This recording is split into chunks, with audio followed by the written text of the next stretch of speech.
How much difference does mastering really make? If your mix is as good as you can get it, can mastering really make all that much difference? I have two quick examples of mastering, with comparisons of the original mix, the finished master, and the master compared with the mix at the same level.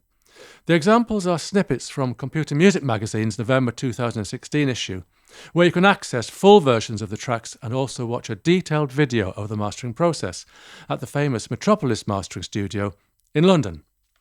Example 1. Let's kick off with a snippet of the first original mix from Fantasy by Aristocrats.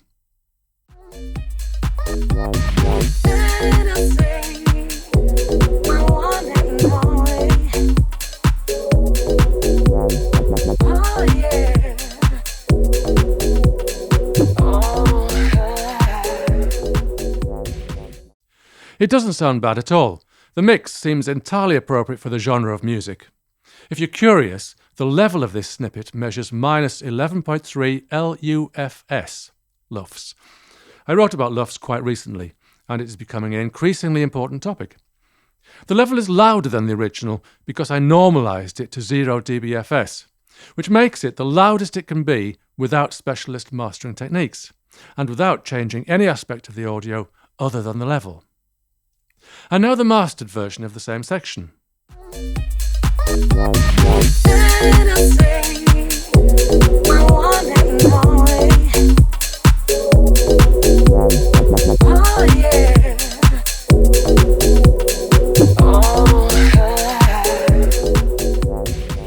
Phew, it's quite a bit louder.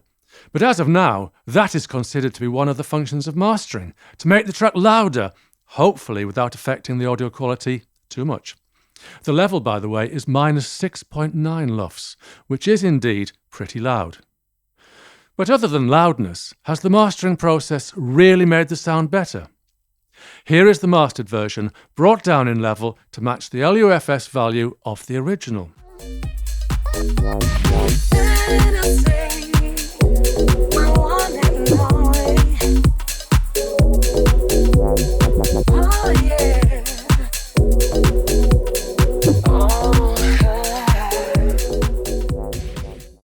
I recommend that you swap backwards and forwards between the original and the level adjusted master, so you can tune your ears into the differences. At first, you might not hear much, but I can guarantee you that the mastering engineer, Stuart Hawkes, has heard a lot more detail in this music than the average non-technical listener will ever appreciate. Listen again until you hear those details. If I were to pick out one detail that is significantly improved, even at the same level, it is the way the kick drum integrates into the mix. Really, this should have been done during the mixing stage, but the wizardry of the mastering engineer has been able to provide a magical improvement with access only to the stereo mix. Example 2. Here is another example, dubplate sound by Computer Music Magazine.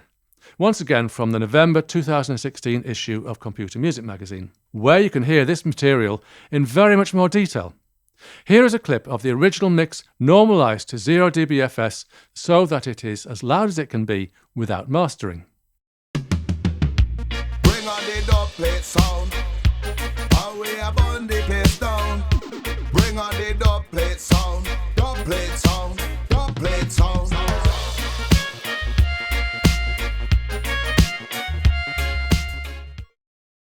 The mix is refreshingly dynamic with a level of minus 15.4 LUFS, which corresponds well to the minus 16 LUFS that seems possibly to be the coming standard.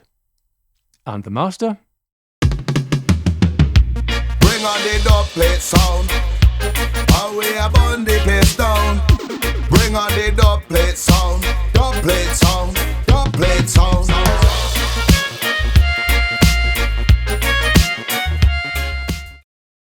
Once again, this is significantly louder at minus 9 LUFS. Clearly it is louder, but is it better? To find out, once again we look at the mastered version brought down in level to match the original mix. Bring on the dubplate sound, how we have on the place down. Bring on the dubplate sound, dubplate sound, dubplate sound.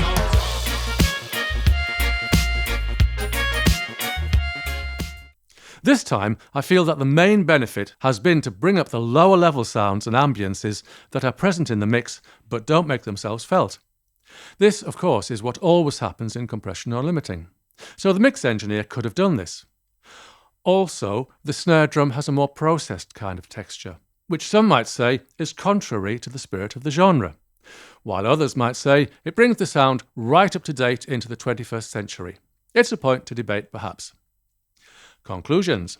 While the increase in subjective loudness created in the mastering process might be superficially impressive, even when the mix and master are played at the same level, there are definite improvements in the masters. They may be harder to hear than level changes, but these subtle differences are the differences that take a recording and turn it into a record. P.S. In the spirit of a review, I'll add that I enjoyed Computer Music's coverage of the mastering process. Neither I nor Audio Masterclass has any connection with either the magazine or Metropolis Mastering. I'm David Mellor, Course Director of Audio Masterclass. Thank you for listening.